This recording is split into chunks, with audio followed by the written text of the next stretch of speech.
Let's take these app icons and redesign into a SpongeBob style.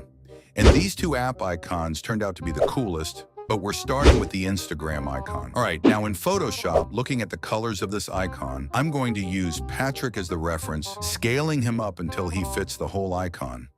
But first, I need to cut out his face, then bring back the original app lines and place Patrick's face right in the center. And of course, we can't leave him naked, so let's give him some shorts, right? Now it just needs a few adjustments to fit properly.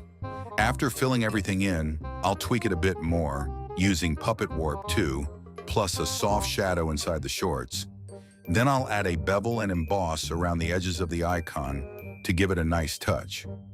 I decided to bring back the circle in the middle, but first I just need to adjust Patrick's mouth and add some water bubbles so it keeps the SpongeBob vibe. Instagram icon is completed. FaceTime app now. First, I'm removing the camera from the icon because I want to make it a FaceTime literally.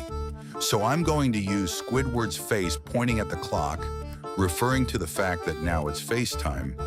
Next, I'll add these call buttons and once again, some water bubbles around the icon to keep the underwater theme. And finally, I'll add bevel and emboss on the edges of the icon for that final touch. And finished, FaceTime icon into SpongeBob style. YouTube icon now. First, I'm replacing the shield with a sponge texture, just like SpongeBob's body, and bringing back the play button in the center.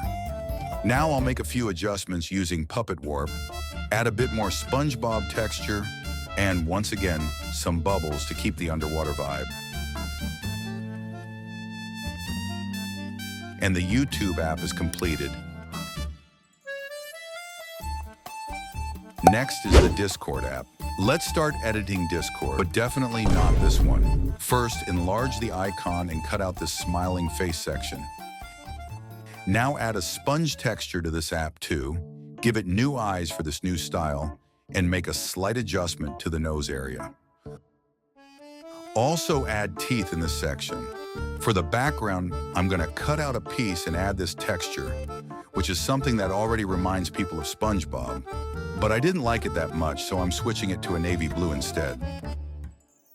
Add bubbles in this part of the icon and at the bottom too, plus this shape that appears a lot in the cartoon. Adjust everything first, then add bevel and emboss. And finished. For the last one, it's Spotify.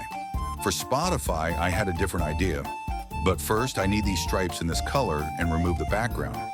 Then I'll draw an underwater shell and scale it down a bit, overlay the stripes onto the shell, and add bubbles once again.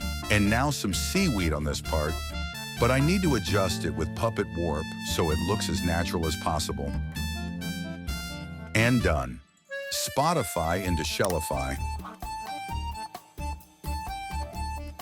Let me know which one is your favorite in the comments. And if you enjoyed this video, suggest more transformations. Click the videos on screen to see how I turn kids' app icons into their horror versions.